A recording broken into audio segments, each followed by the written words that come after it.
Olá, meus amigos e minhas amigas, bem-vindos ao nosso canal Engenharia Curiosa. E no dia 23 de setembro de 2025, um avião Cessna 175 cai no Pantanal Sul-Mato-Grossense, na cidade de Aquidauana. Dentro desse pequeno avião estão dois cineastas brasileiros, um piloto brasileiro e o maior arquiteto chinês, um dos maiores arquitetos do mundo. Eu vou te contar essa história, mas não se esqueça de se inscrever no nosso canal, acionar o sininho, dar o seu like, fazer seus comentários e enviar esse vídeo para os seus melhores amigos. Fique aí que eu vou te contar essa história toda. Bem, nós vamos falar aqui do arquiteto Kong-Jian Yu, o maior arquiteto chinês e uma das grandes personalidades do mundo da arquitetura, do urbanismo, da criação de ideias novas. O arquiteto que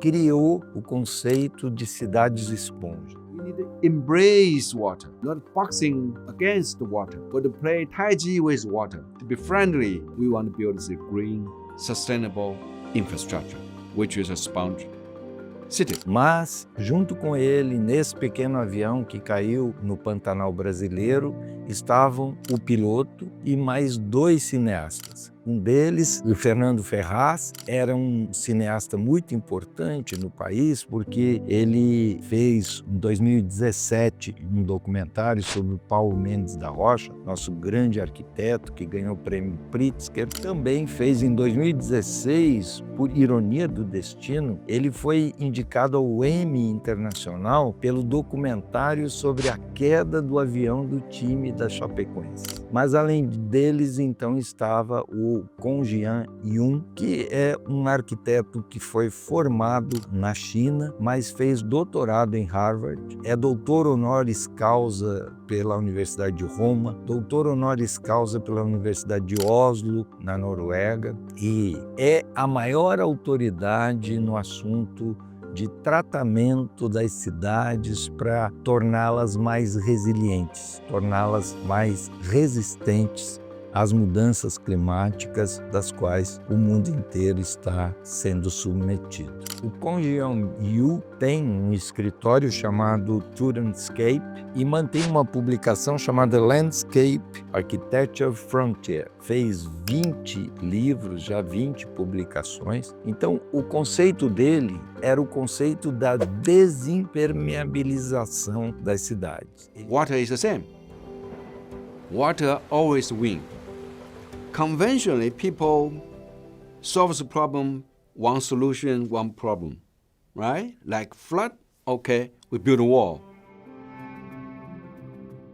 Ele dizia que a natureza é muito maior que nós. As cidades têm que abraçar as águas e conviver com as águas. Então esse era o conceito e ele colocou esse conceito em 500 projetos em 250 cidades no mundo inteiro, principalmente no Sudeste Asiático, mas em especial na China. E é uma pessoa que aprendeu isso na pequena cidadezinha onde ele nasceu, numa província da qual a capital é Hangzhou, que é uma cidade magnífica, lindíssima. Ali ele aprendeu na pequena cidade a importância de que a cidade tem que estar preparada para abraçar as águas. Esse era o conceito, principalmente de tornar a cidade menos cinza e mais azul e verde. Aí azul no sentido das águas e verde no sentido do plantio, de você conseguir fazer a desimpermeabilização através da natureza. Esse conceito ele trouxe para a arquitetura, trouxe para o paisagismo, trouxe para o urbanismo e com muito sucesso, tanto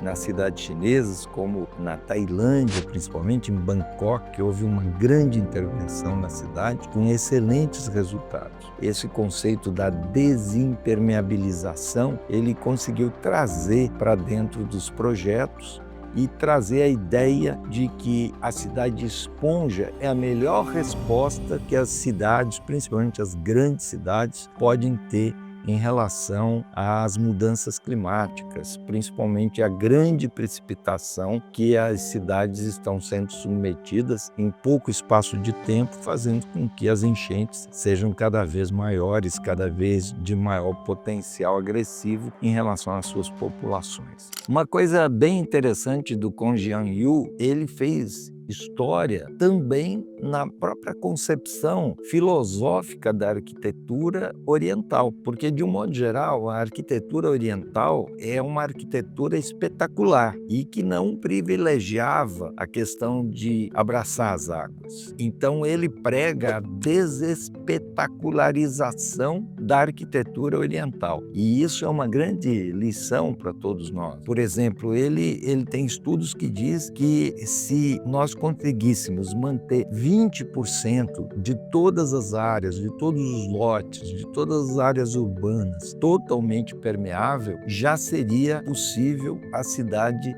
se defender de grandes mudanças climáticas sem grandes danos. Aqui não se trata também de reduzir os danos a zero. O que ele diz é abraçar as águas, diminuir os danos, mitigar os danos para que a cidade consiga passar por isso. E com isso ele usa de técnicas. Primeiro, a retenção da água. Várias técnicas de retenção das águas.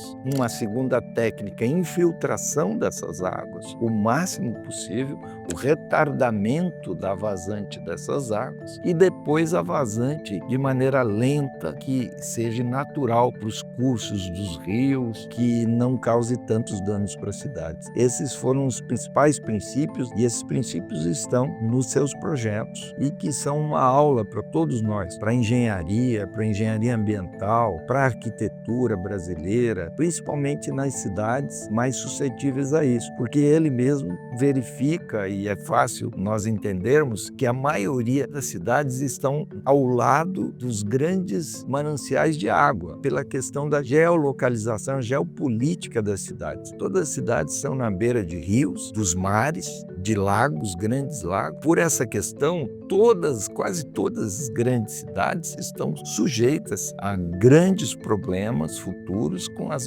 mudanças climáticas. Então, a grande aula que esse grande arquiteto traz para nós é essa. Nós temos que cuidar das nossas cidades, da impermeabilização das nossas cidades, da desimpermeabilização das cidades, principalmente porque existe uma questão cultural das pessoas, no Brasil em particular, de realmente querer impermeabilizar. Esse conceito é uma questão cultural, nós temos que trabalhar isso em relação não só no meio técnico, mas também em relação às populações, os governos, os municípios, evitar a ocupação de áreas que são das águas. Se a área é da água, não pode ter o ser humano morando ali. Então, esses conceitos que Kong Jian-Yu trouxe para nós, ele não pode ter morrido em vão. E esses conceitos têm que vir para o nosso dia a dia e realmente melhorar a vida das cidades. O Kong Jian-Yu, ele veio para a 14ª Bienal de Arquitetura em São Paulo e deu a palestra dele antes de ir para o Pantanal e ter esse acidente fatal, mas ele tem uma frase muito interessante que nem foi na Bienal, foi em Brasília um ano antes, e ele deixou essa mensagem para nós. O Brasil é a última esperança para o mundo. É o último pedaço do jardim, o quintal de Deus. Deve ser cuidado, redesenhado e usado para curar o planeta. Muito obrigado a todos vocês. Uma coisa muito interessante do Kong Jian-Yu, oh meu Deus, vai de novo.